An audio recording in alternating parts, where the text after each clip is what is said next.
ginagamitan na po siya ng liquid na sabon, tsaka liquid na downy. Yung number 1 po sir yung sabon. Ay. Tapos yung number 2 sa downy naman po yan. So, kapag lalagyan nyo na po siya ng sabon or ng downy, i-unlock nyo lang yan sir. Twist nyo lang po sir. Sa unlock. Sila. Tapos sir, pupuloy nyo na po siya ng sabon, tsaka downy.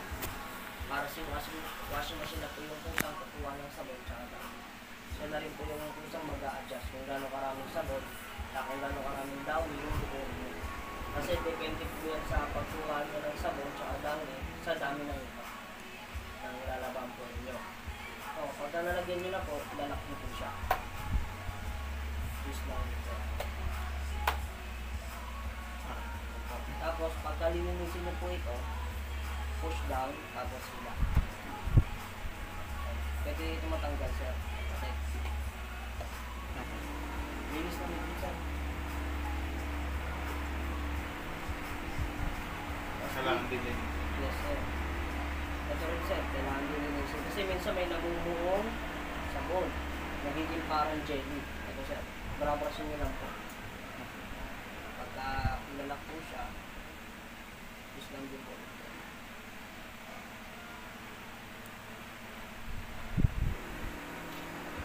Ito lock. Ito unlock. Ito sir, ingatan mo huwag mabasa. Ano po siyang babasahin. Ito po kasi yung electronics. Pag may babalik, tulak lang sir, tandaan. Ito po yung on-off. Ito yung start and pause niya. Pagka pipili po kayo ng program, ikot nyo lang po itong on. Kung saan nakatutok yung ilaw, yun po yung gagawin ng program. Si cotton po yung pinaka-normal wash po niya. Tapos yung dami na kaya niya malabahan, 3/4 kilo po siya. Dito sa maximum. Si Eco, para sa may mga mancha na po yan. Turbo wash 39, nakaset na po siya ng 39 minutes sa paglalaba. Ito naman sir, hindi masyado maraming dami. Kaya yung dami sir, half load lang. Simula sa tornado na to. Hanapin lang siya. Mixed fabric, mga halo-halong tela. Damit, short, pantalon, pwede pagsabayin basta walang umupas. Easy care sa underwear. Allergy care, yung mga damit na gustong i-sanitize. Kadalasan mo dyan yung medyo ma-allergies ka. Steam refresh, ito sir yung mga amoy kulog na damit. Hindi po siya maglalaba, mag-spray po siya ng mainit na tubig para mawala yung pagka-amoy kulog na sa damit. Sa delicates po, para sa mga sensitive na tela. Yung mga mabibilis tumupas, branded, silk, yan po siya.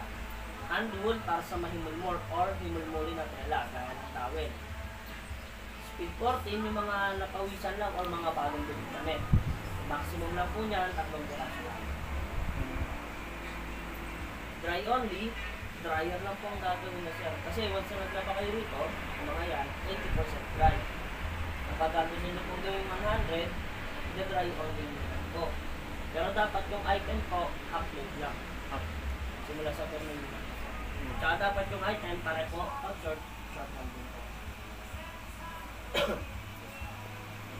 Si wash plus dry po, complete cycle. Maglalaba na po yan hanggang matapos na po yung damit na tuyo na 100% dry. Pero kung umpisa pa lang sir, dapat yung dami, half load lang.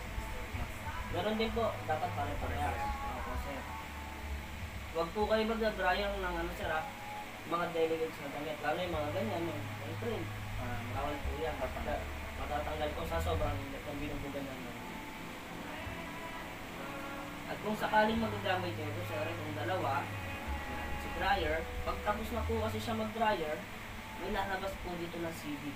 Ibig sabihin po nun, cool down.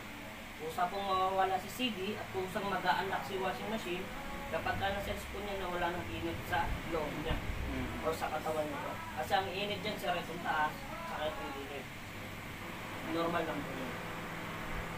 Tapos meron po kayong self-cleaning. Ito pong top clean. Ginagawa po siya once a month. Pwede po kayo gumamit ng baking soda pang linis. Lalagyan nyo lang po sa loob. 5 kutsarang baking soda po. Pagkalagay sa loob, sarap, start. Siya na pong bahala maglinis sa sarili niya. Yung last po, download cycle. Ang ginagawa po niya, rinse and spin. Ito po yung mga hinahandwash niyo manual. Tapos ayaw niyo po magbanlaw, siya na po magagawa. Babanlawan po niya, tapos spin dry. Kung patapos niyo yung dryer, dry over lang po. Okay, sir? Yung cleaning po ng washing machine, pagtapos na po siya gamitin sa isang buong araw, punasan lang po ng yung basahan hanggang rubber at papasingaw niyo lang po siya. 25